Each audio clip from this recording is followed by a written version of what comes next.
It's not, I mean, there's a perfect example of what we're talking about right there, guys.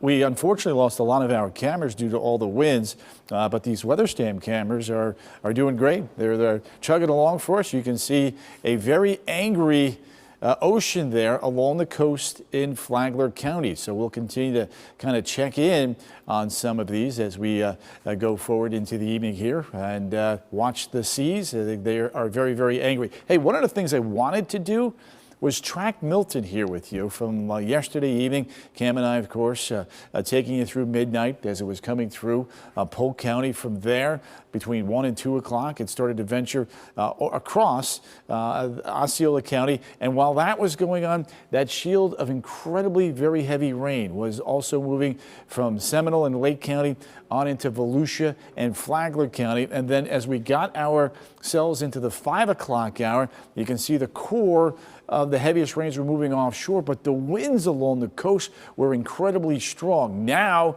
we're on the back side of it, and we are still getting a couple of showers from Daytona Beach down towards Melbourne. Power outages still quite high here, folks. Nearly 200,000 people without power in Volusia. Orange, Polk County, still well over 100,000 people without power. You can see all of the tropical storm warnings have been lifted here in Central Florida. The surge warnings have been lifted.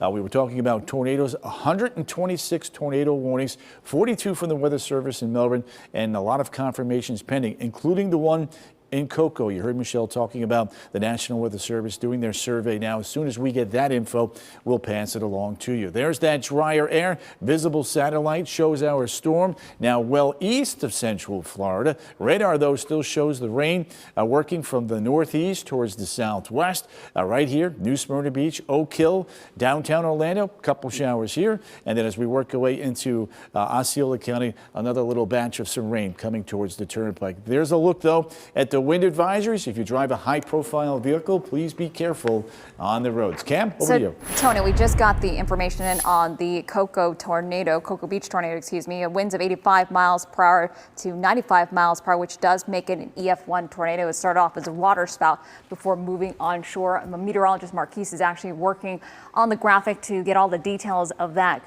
so far, but we do know it was an EF1 tornado that did move over into Brevard County. We'll get the details in the latest graphic for you in just a second, but let's take a look at all the rain. I will say Volusia County really got the brunt of the rain. A lot of us saw rain, but Volusia County, a lot of spots picked up well over a foot of rainfall, including Port Orange, 15 inches of rain there. DeBerry, almost 15 inches.